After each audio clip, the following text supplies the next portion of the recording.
Բարի երեկո, եթերում Արտֆոկուսն է։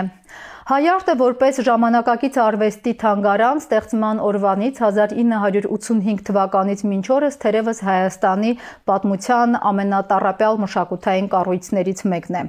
Ժամանակակից արվեստի այս կենտրոնի շենքը պարբերաբար բովանդակային անհեթեթ փոփոխություններ է կրել։ Մի հատվածը քիչ էր մնում առևտրի կենտրոն դառնար։ Շենքում գործել են էկզոտարիում, երշիկի արտադրամաս, ֆիթնես ակումբ եւ դիսկոտեկ։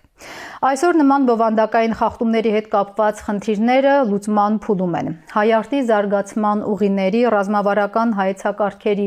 մասին կխոսենք Հայարտի տնօրենի ժամանակավոր պաշտոնակատար, գեղարվեստական տպագրության Երևանյան միջազգային բիենալեի հիմնադիր եւ մշակութային երկխոսություն կազմակերպության հիմնադիր նախագահ Սոնա Հարությունյանի հետ։ Բարի երեկո։ Բարի երեկո։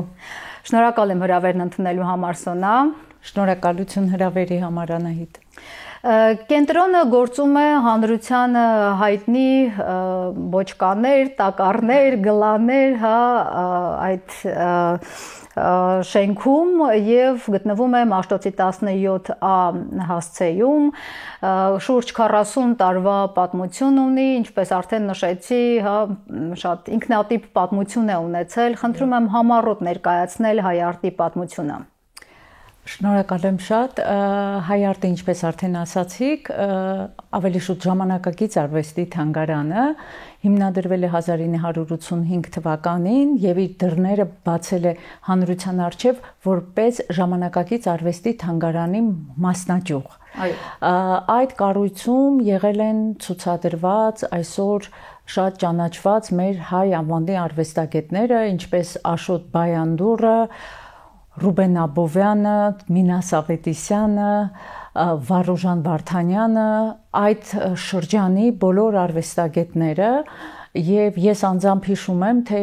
ինչքան բանուկ էր այդ հատվածը քաղաքի, երբ զբոսաշրջիկները պարզապես անդադար հոսք էր լինում ավտոբուսների, որոնք բերում էին բոլոր քաղաքի հյուրերին, մեր մայրաքաղաքի հյուրերին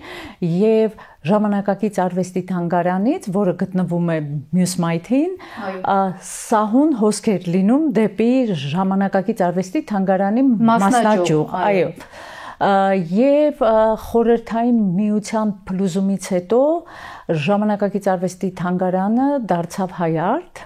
եւ այդ ժամանակ արդեն իսկ փոխվեց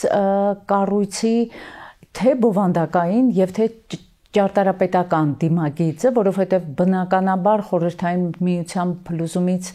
հետո ֆինանսական միջոցներն էին շատ նվազբ եւ պետությունը գտնվում էր հետ պատերազմյան կամ հենց բուն պատերազմյան վիճակում եւ մի շարք նվիրալներ փորձեցին պահել բովանդակությունը ինչպես որ կարող էին, որպեսզի թանգարանը շարունակի գոնե հավատարիմ մնալ իր բովանդակությանը, սակայն բուն ճարտարապետական դիմագիծը տարիների ընթացքում, ինչպես դուք նշեցիք, ձեռք բերեց կամ կրեց բազմաթիվ փոփոխություններ եւ վերջի 30 տարվա մեջ հատկապես նաեւ որոշակիորեն խեղվեց նաեւ բովանդակային դիմագիծը միայն այն փաստը որ կառույցի ելքը վերջի ամենակիչը 20 տարվա ընթացքում օգտագործվել է որպես մուտք դա արդեն փոխել է նաև հանրության վերաբերմունքը տվյալ կառույցի հանդեպ, որովհետև Մաշտոցի պողոտայի վրա գտնվող այդ հանդիսավոր մուտքը դա չէր օգտագործվում եւ մեզ համար շատ կարեւոր էր նոր անձնակազմը, որը ձևավորվեց Հայարտ կենտրոնում անցյալ տարվա ապրիլից 24 թվականի ինչպես ցանկացած կառույց մենք մտածեցինք որ ամենաառաջի հերթին պետք է մշակել նոր հայեցակարգ ռազմավարություն, որոնց հիմքում որպես կարևորագույն ուղղություն կնշվի ճարտարապետական դիմագծի վերականգնումը։ Եվ դուք ակտիվ լուսաբանում եք իմիջիալից այդ գործընթացը, հա, ազատագրումը Հայարտի։ Այո, այդպես էլ կոչել ենք, ճիշտ է, ազատագրում։ Իրապես ազատագրում է, բացի այդ շենքի հետ կապված ինչ կարևոր փոփոխություններ են տեղի ունեցել եւ ինչ անելիքներ դեռ ունեք, որոնց ուղղությամբ աշխատելու եք այս ընթացքում, առաջիկա տարիների ընթացքում։ Այո, ուրախությամբ պետք է ասեմ, որ մեզ հաջողվեց ազատագրել գլանները ապակե պատհատվածից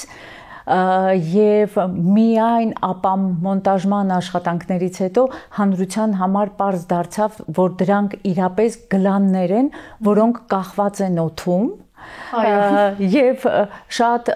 գրավիչ դարձավ կառույցի տեսքը, որովհետեւ ապամոնտաժման աշխատանքներից հետո չկար գեթ 1 քաղաքացի, որը անցներ այդ մայթով եւ մուտք չգործեր այդ ազատագրված տարածքը եւ որից հետո այդ գլանների ազատագրումից հետո բնականաբար մենք հետամուտ եղանք ցուցասրահների միջև մուտքերի ապամոնտաժմանը, որովհետև տարիների ընթացքում մուտքերը մի սրահից մյուս սրահ ավելի փոքրացել էին, նույնիսկ դարձել էին անհեթեթ եւ դրանից տուժել էր կրկին արդեն ներքին տարածության ամբողջական մթնոլորտը։ Այո, Ջիմ Թորոսյանի մտահղացումը։ Այո, Ջիմ Թորոսյանի եւ Գևորգ Արամյանի երկու կարևոր ճարտարապետների կողմից հեղինակած այս կառույցի դիմագիծը, ինչպես արդեն ասվեց, թե բովանդակային, թե ներքին ճարտարապետական լուծումները եւ թե արտաքին կրել էին անթույլատրելի կարող եմ ասել նաև փոփոխություններ։ Հիմա ակտիվ աշխատում ենք տանիքի վերանորոգման ուղղությամբ, որովհետև տանիքը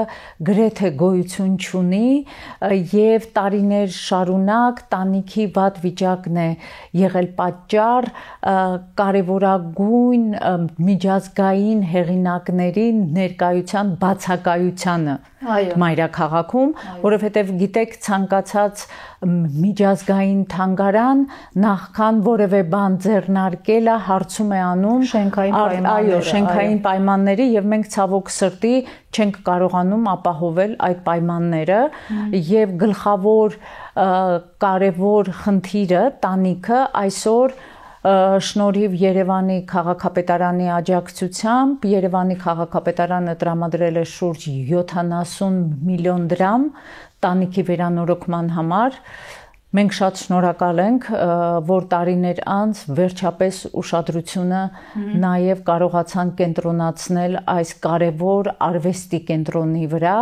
եւ հատկապես կարևոր է կենտրոնը այն իմաստով, որ գտնվում է անմիջապես մայրաքաղաքի գլխավոր պողոտայում եւ այնպիսի բանուկ հատվածում, որտեղ յուրաքանչյուր անցորդ անմիջականորեն ցանկանալով կամ ոչ, միևնույնն է առնչվում է այդ կառույցի հետ։ Այո։ Ի վերջո այդպիսի կառույցները պետք է դառնան հենց կենտրոններ, այո, հասարակության հրապուրող, հասարակությանը հենց այդ տարածքի հետ կապող երևույթներ։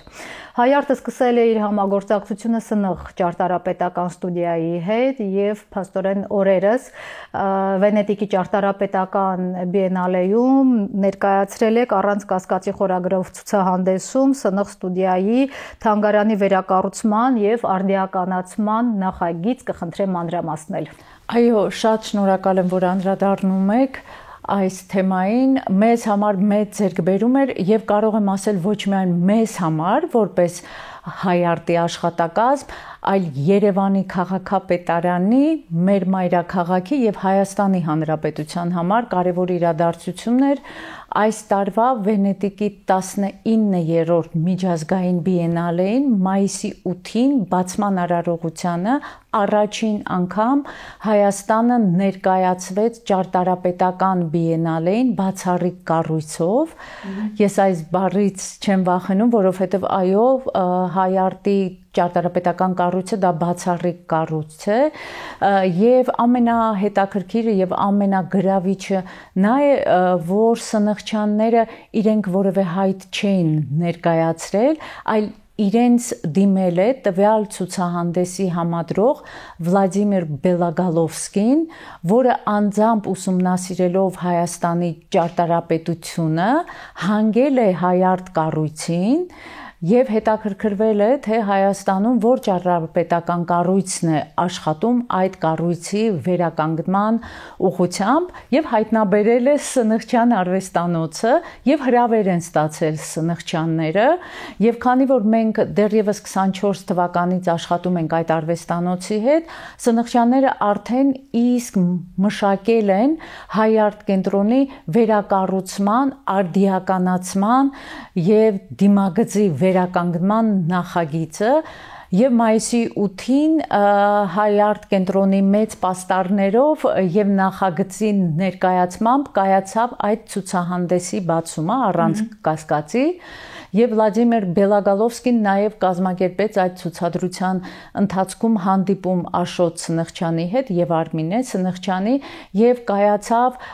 շատ կառուցողական զրույց քննարկում մյուս ներկա անվանի ճարտարապետների եւ մեր հայ ճարտարապետների միջև իրենք արդեն վերադարձել են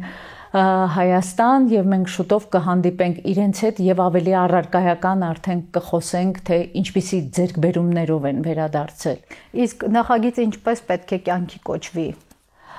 Նախագիծը պետք է ներկայացվի Երևանի քաղաքապետարանին, որից հետո իրենց հաստատումից հետո արդեն պետք է փորձենք գտնել կամ արդեն իսկ աշխատում ենք այդ ուղղությամբ, որպեսզի գտնենք ֆինանսավորման աղբյուրներ, գտնենք ներդրողներ, որոնք հնարավորություն կտան մեզ կարճ ժամանակահատվածում, ինչու եմ ասում կարճ ժամանակահատվածում, հասկանալի է, որ դա բավականաչափ ժամանակ է խլելու, բայց մենք այլևս ժամանակ չունենք հապաղելու, որովհետև մենք կորցրել ենք 30 տարի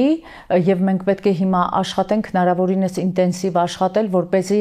գոնե այս սերունդին, որը հիմա կայանում է եւ անցնում է մեր փողոցներով, որպեսզի կարողանանք վերադարձնել քաղաքացիներին, հասարակությանը, մասնագիտական հանրույթին ամենակարևորը։ Միջավայրաստեղծ կառույցներ առհասարակ ձևավորել կրկին։ Որոնք եղել են։ Այո, որոնք եղել են եւ զարդարել են մեր մայրաքաղաքը եւ ինչու ոչ նաեւ խորհրդանիշ են դարձել պոստմոդեռնիստական ճարտարապետության եւ բավական գոյություն ունի նաեւ մասնագիտական գրականություն, որտեղ հենց հայ արտը որպես ճարտարապետական կառույց զետեղվում է այդ ձեռնարկներում եւ շատերի համար հանդիսանում է ուսումնասիրության աղբյուր, իսկ ինչու մենք ինքներս, որոնք տերն են այդ ամենի, չկարողանանք նաեւ որպես կառույցի տեր վերականգնել եւ վերադարձնել հանրությանը։ Անդրադառնանք ցուցադրություններին, վերջին տարվա ընթացքում ինչ ցուցադրություններ է ներկայացրել հայ արտը հանրությանը, ինչ ժանրերի արվեստագետների եք ներկայացրել։ Այո, սա էլ է շատ կարևոր թեմա։ Մենք 24 թվականին, քանի որ նոր ռազմավարության մեջ որպես առաջնային ուղղություն մենք սահմանեցինք միջազգային լայն ճանաչում վայելող արվեստագետների ներկայությունը Հայաստանում, մենք հրավիրեցինք Հայաստան մակեդոնացի իրոք ճանաչված արվեստագետ Միցե Յանկուլովսկուն, որի այցը Հայաստան նաև առաջինն էր ողջ տարածաշրջանում եւ Հայ արտ կենտրոնում բացեցինք Միցե Յանկուլովսկու 41-րդ միջօրեական անհատական ցուցահանդեսը, ինչու էր արվեստագետը կոչել այդ ցուցադրությունը 41-րդ միջօրեական, որովհետև պարզվում է, որ Հայաստանը եւ Մակեդոնիան գտնվում են 41-րդ միջօրեականի վրա։ Այո։ Մենք շատ ուրախ էինք իհարկե, որ այս ցուցադրությանը աջակցեց նաեւ Հայաստանի Հանրապետությունում Եվրամիության պատվիրակության դեսպանությունը եւ անմիջապես պարոն դեսպանի ներկայությամբ կայացավ նաեւ այդ ցուցահանդեսի բացման հանդիսավոր արարողությունը։ Ուրախ ենք նաև, որ այս ցուցահանդեսի շրջանակում հեղինակը Միցե Յանկուլովսկին 2 մեծակտավ աշխատանք նվիրաբերեց հայ արտին, այսինքն մենք արդեն վերադառնալով մեր թանգարանի կարգավիճակի նաև կարողանում ենք ձևավորել հավաքածու, որովհետև թանգարանի կարգավիճակը նաև ենթադրում է, որ պետք է հավաքածու լինի եւ նաև մշտական, այո, շատ ճիշտ եք։ Եվ Միցե Յանկուլովսկու այցի շրջանակում մեզ մոտ կայացավ նաև վարպետության դաս, քանի որ մենք ցանկացած ցուցադրության շրջանակում կարևորում ենք նաև կրթական բաղադրիչը, եւ Միցե Յանկուլովսկուն բացի այդ 8 կտավ ստեղծեց անմիջապես Երևանում, այո, անմիջապես Հայարտում, Հայարտի մեկ սրահը վերածվել էր արվեստանոցի, բաց արվեստանոցի, եւ մեր հայ արվեստագետները սիրով այցելում էին եւ մասնակիցն էին դառնում այդ ստեղծագործական ընթացքի։ Միևնույն ժամանակ, քանի որ մենք արդեն նախատեսել էինք ապակեպ հատվածի ապամոնտաժումը, մենք կապ հաստատեցինք Իսլանդիայում գործող եւ եւս մեծ ճանաչում վայելող քանդակագործ Ռոզա Գիսլադոտիրի հետ եւ հրավիրեցինք տիկին Գիսլադոտիրին Հայաստան, որպեսզի տեղում ծանոթանա Հայարտին, ճարտարապետական կառույցին եւ ստեղծի քանդակներ, օբյեկտներ, որոնք կզարդարեն Հայարտի գլանների տակ գտնվող հատվածը, այո, եւ Հայարտի նաեւ դեպի Սարյան տանող հատվածը եւ դեպի շուկա արդեն փակ շուկայի այդ հատվածը, որպեսզի անցորդները կարողանան արդեն գտնվելով մայթի վրա պատկերացում կազմել կամ հասկանալ, որ սա արվեստի կառույց է։ Գիտեք ինչ, Հայարտը գտնվելով այդ Սարյան եւ Մաշտոց խաչմերուկում մի քիչ ծանր վիճակում է գտնվում ճակերտների մեջ, որովհետեւ քիչ հեռու գտնվում է շուկան եւ այդտեղ անկախ իրենց կամքից ժողովուրդը ընկալում է այդ տարածքը որպես շուկայական հատված։ Եվ մենք նաև ապրիլ ամիսին փորձեցինք ազատագրել այդ հատվածը նաև փողոցային առևտրից, դա մեզ հաջողվեց, եւ հիմա փորձում ենք արտաքին արվեստի օբյեկտներով կարողանալ նաև տարանջատել շուկայի հատվածը եւ բուն արվեստի հատվածը։ Եվ դրա համար տիկին Գիսլադոտիրի այցը եւ իր ամուսնու այցը, որը Իսլանդիայի համալսարանի դոկտոր պրոֆեսոր է եւ ներկայացրեց Հայարտում իսլանդական արվեստը, դա նույնպես որպես կրթական բաղադրիչ ընդգրկվեց այցի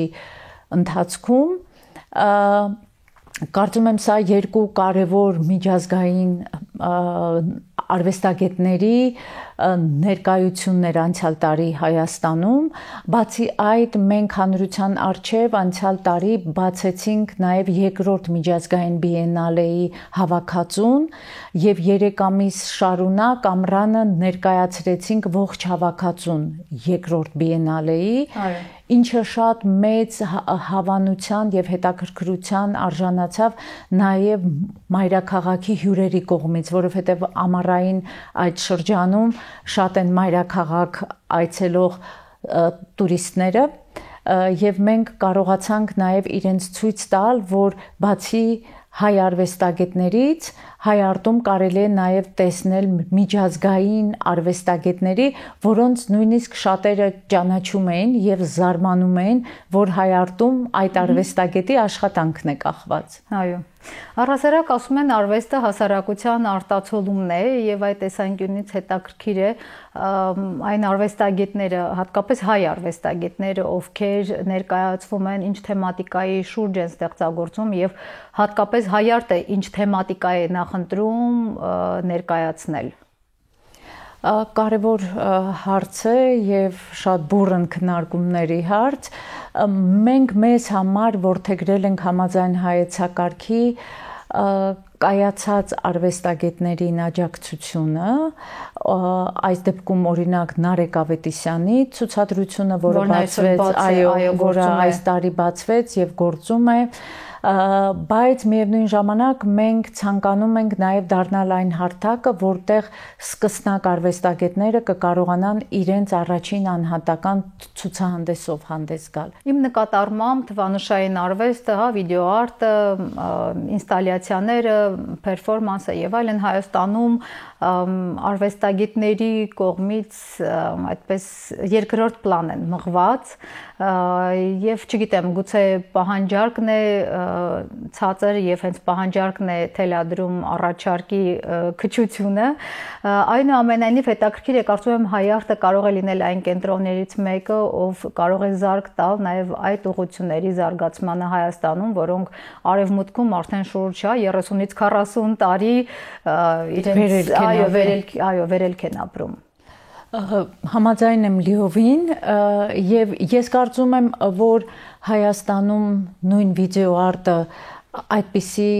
լայն ճանաչում կամ լայն կիրառում չի ստանում, որովհետեւ ինչպես արդեն ասացի, հատկապես վիդեոարտի դեպքում շատ կարեւոր է գաղափարը։ Եվ վիդեոարտը անմիջականորեն գաղափարի արտացոլումն է։ Եվ քանի որ հիմա շատերը գաղափարների փնտրտուքների մեջ են եւ գաղափարներ հիմա գեներացնել, երբ ամեն վարքյանին մենք կարող ենք թերթել այդ գաղափարները, որոնք մեզ թելադրվում են, եւ գրեթե ժամանակ չի լինում լռելու եւ լռության մեջ ամփոփելու այն ինչը որ մենք տեսել ենք, դա փորձել անցկացնել մեր միջով եւ գեներացնել ինքնուրույն գաղափարներ, դրա համար էլ վիդեոարտի դեպքում շատ դժվար է որևէ այլ միջոցով ներկայացնել հուզական դաշտը կամ վերապրումները, որովհետեւ միակ միջոցը դա պետք է լինի վիդեոարտը, այսինքն այդ տեսաֆիլմը։ Մենք շատ մեծ կարևորություն ենք տալիս վիդեոարտին, լուսանկարչությանը, նաև թվանշային արվեստին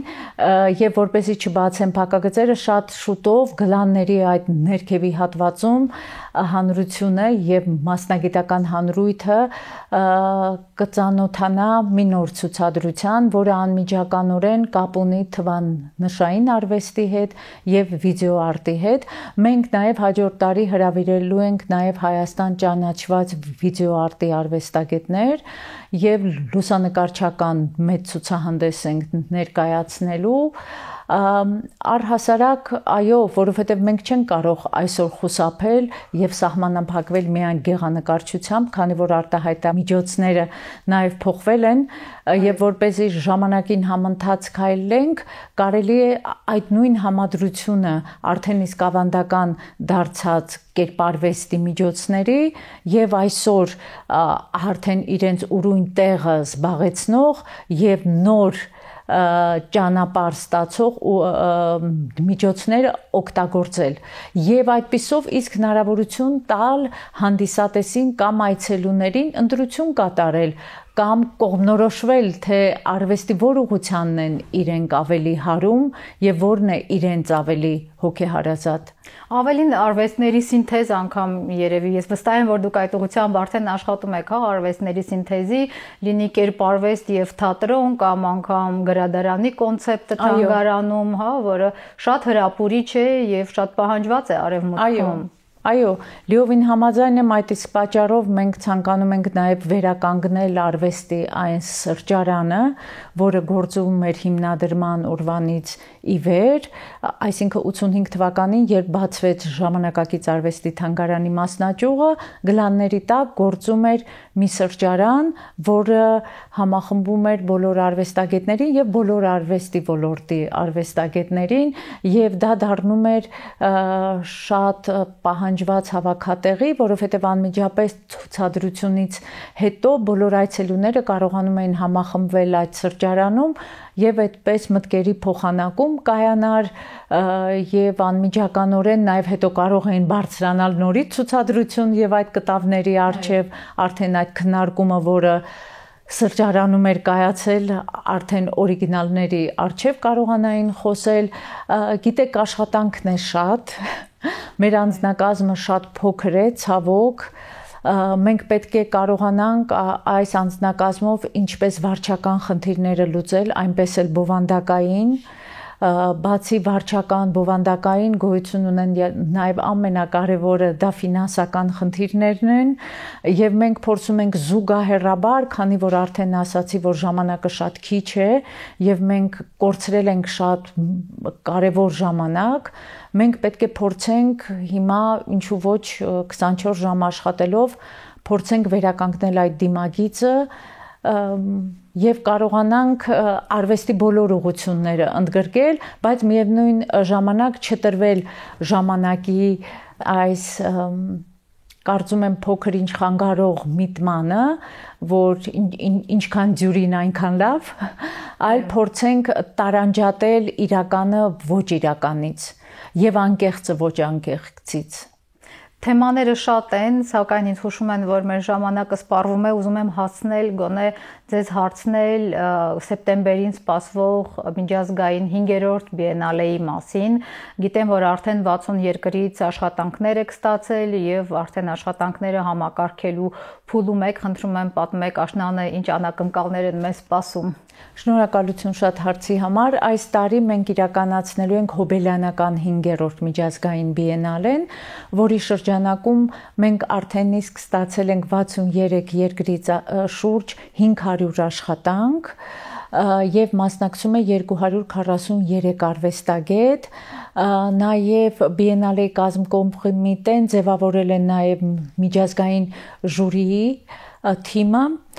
որը այս տարի ղեկավարում է Նորվեգիայի Սոնյա Թաքուհու հիմնադրամի տնօրեն Տիկին Թրուդե Ուգելստադը, որը նաև ժամանելու է Հայաստան, եւ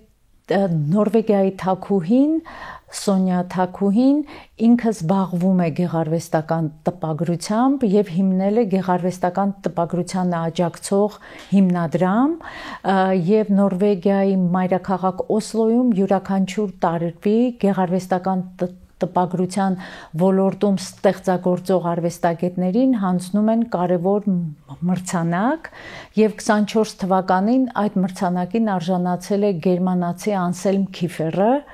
ինչը արդեն խոսում է այն մասին, որ նույնիսկ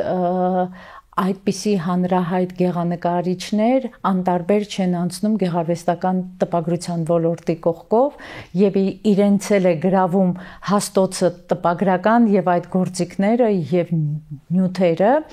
եւ բիենալեի բացման արարողությունը կայանալու է սեպտեմբերի 5-ին Հայ արտ կենտրոնում։ Մենք նաև գեղարվեստական տպագրության Երևանյան միջազգային բիենալեի շրջանակում համագործակցում ենք Սնխչյան արվեստանոցի հետ եւ Արմինե Սնխչյանը արդեն ձևավորել է նաև տաղավարների ճարտարապետական նախագիծը եւ Հայ արտ կենտրոնը հիմա հետամուտ է այդ գաղափարների նյութականացմանը։ Միևնույն ժամանակ բիենալեի շրջանակներում տեղի կունենան վարպետության դասեր, մեծ ուրախությամբ արդեն իսկ այսօր կարող ենք հանրությանը ասել այն մասին, որ սեպտեմբերի 21-ից 27-ը առաջին անգամ Հայաստանում եւ Հայաստանի Հանրապետությունում Շվեյցարիայի Դաշնության դեսպանության աջակցությամբ կկայանա Մարսել Մայերի շվեյցարացի փորագրանկարչի վարպետության դասը վիմագրության տեխնիկայի վերաբերյալ։ Այդ նույն լիտոգրաֆիայի վերաբերյալ մենք ցավոք սրտի Հայաստանում չենք ունեցել որևէ վարպետության դաս եւ կարող եմ ցավով ասել, որ նույնիսկ վարպետներ չունենք, որոնք կարող են ուսանողներին սովորեցնել այդ տեխնիկա։ Համապատասխան գործիքներ։ Լիովին համաձայն եմ եւ այո, ճիշտ եք։ Շնորհակալ եմ, շատ բազմաթիվ թեմաներ մնացին, որոնք շատ կուզեի քննարկեինք, սակայն կարծում եմ առաջիկայում առիթներ կլինեն եւ մենք այդ բացերը կլրացնենք։ Մեծ սիրով։ Իսկ մենք կշարունակենք ուշադրության կենտրոնում պահել արվեստի ոլորտի կարևոր իրադարձությունները, օրվա առանցքային թեմաները։ Այսօր զրուցում էինք Հայ արտ մշակութային կենտրոնի տնօրենի ժամանակավոր պաշտոնակատար Սոնա Հարությունյանի հետ։ Այսօրվա համար այսքանը, ցտեսություն։